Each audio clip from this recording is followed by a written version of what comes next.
Price action trading పై అశోక్ దేవనం ప్రియ conduct చేసే webinar కోసం ఈ నెంబర్ కి కాల్ చేయండి.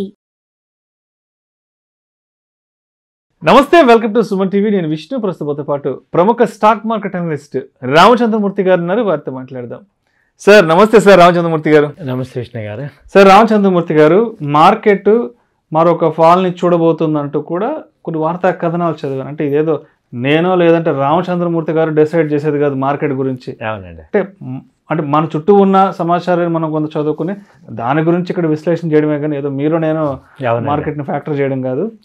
అంటే ఏంటి ఇప్పుడున్న సిచ్యువేషన్లో ఫాల్ రావడానికి అసలు ఏం కారణాలు ఉన్నాయి? అంటే హ్యాపీగా గవర్నమెంట్ సెట్ అయిపోయింది, మోడీ 3.0 రన్ అవుతుంది, మార్కెట్స్ కూడా మంచి ఆల్ టైమ్ హైలో 77,000 దగ్గర ఉన్నాయి, 23,400, 24,000 దగ్గర మార్కెట్స్ ఉన్నాయి. కాబట్టి అంటే ఇప్పుడు ఏమి కారణాలు కనిపిస్తున్నాయో నాకు అర్థం కావట్లేదు. మార్కెట్లో ఒక ఫాల్ చూడడానికి అసలు ఏమున్నాయంటారు? Just for education, information, knowledge purpose కొరకు మాట్లాడదాం కానీ అంటే మనమేదో డిసైడ్ చేయడం అనేది కాదు ఇక్కడ. అసలు ముందు మీరు అన్న పాయింట్లో ఒక పాయింట్ ఏంటంటే అసలు కరెక్షన్ ఎలా స్టార్ట్ అవుతుందో అది తెలుసుకుంటే ఇప్పుడు కరెక్షన్కి ఛాన్స్ ఉందా లేదా అనేది మనం తెలుసుకుందాం.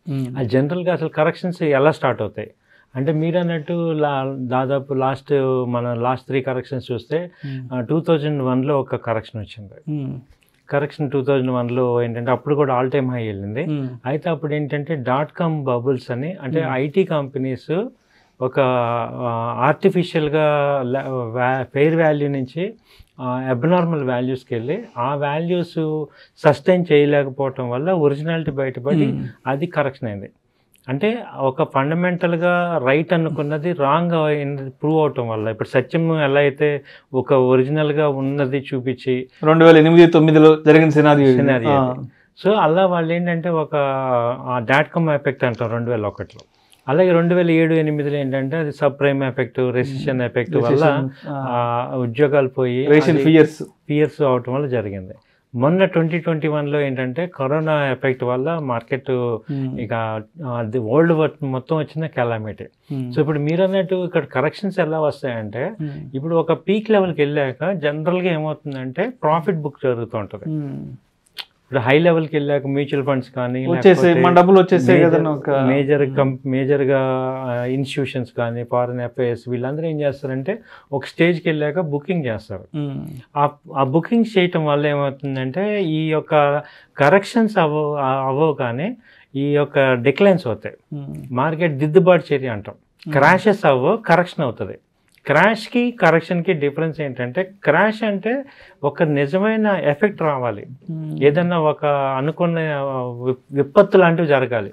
విపత్తు లాంటివి జరగాలి. కోవిడ్ ఇవన్నీ విపత్తులు, ఏదైనా పెద్ద పెద్ద భూకంపాలు, ప్రకృతి వైపరీత్యాలు, పెద్ద యుద్ధాలు, అన్ఎక్స్పెక్టెడ్ యాక్టివిటీస్ ఏమైనా జరిగితే అది దాన్ని డైజెస్ట్ చేసుకోలేక వర్టికల్ గా ఫాలో అవుతుంది. అది అందరి మీద ఎఫెక్ట్ అవ్వాలి.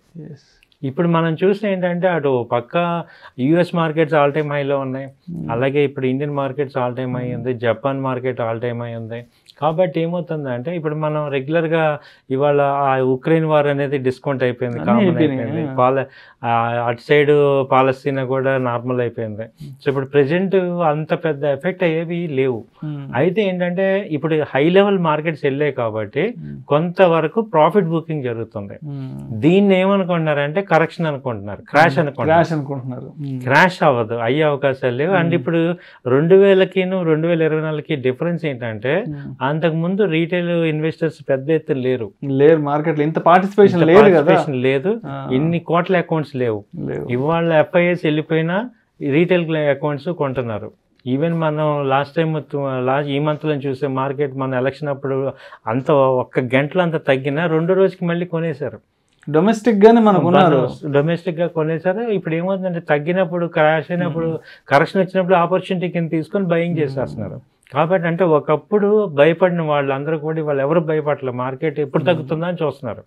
కాబట్టి క్రాషెస్ అవ్వవు, కరెక్షన్ అవుతుంది. అంటే దిద్దుబాటు చర్యలు అవుతాయి. కానీ ఇప్పుడు 100 రూపాయలు ఉన్న షేర్ వాల్యూ 150కి వెళ్ళినప్పుడు అది అక్కడి నుంచి 120, 110, 120కి రావచ్చు.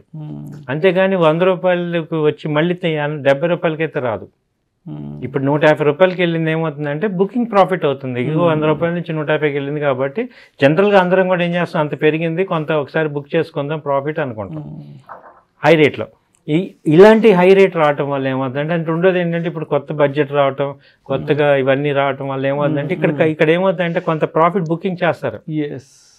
అందులో ఇప్పుడు ఏమన్నా సెక్టార్స్ మారుతాయేమో, జూలైలో బడ్జెట్ న్యూస్ ఉంది కాబట్టి ఈ మంత్లో ఏదన్నా ఉన్నా అవి కరెక్షన్స్ ప్రాఫిట్ బుకింగ్ జరుగుతాయి తప్ప కరెక్షన్స్ క్రాషెస్ అయ్యే అవకాశాలు కనపడలేదు.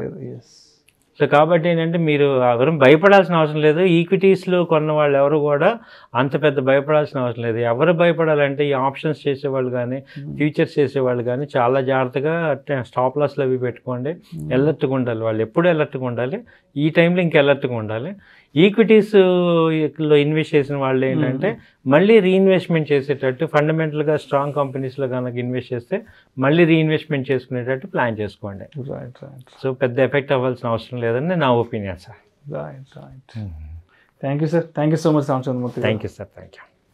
ప్రేక్షకుల విజ్ఞప్తి, ఈ వీడియోలో ప్రస్తావించబడిన అంశాలు కేవలం ప్రేక్షకులకు ఇన్ఫర్మేషన్ కొరకు, నాలెడ్జ్ పర్పస్ కొరకు, ఎడ్యుకేషన్ పర్పస్ కొరకు మాత్రమే వీటి గురించి ప్రస్తావించడం అనేది. పెట్టుబడులు పెట్టే వాళ్ళు మీ అడ్వైజర్ని సంప్రదించి మాత్రమే తుది నిర్ణయం తీసుకోగలరని మా మనవి. నమస్తే. ప్రైస్ యాక్షన్ ట్రేడింగ్ పై అశోక్ దేవనం ప్రియ కండక్ట్ చేసే వెబినార్ కోసం ఈ నెంబర్ కి కాల్ చేయండి. సుమన్ టీవీలో మీ పర్సనల్ అండ్ బిజినెస్ ప్రమోషన్స్ కోసం కింది నెంబర్ కి కాంటాక్ట్ చేయండి.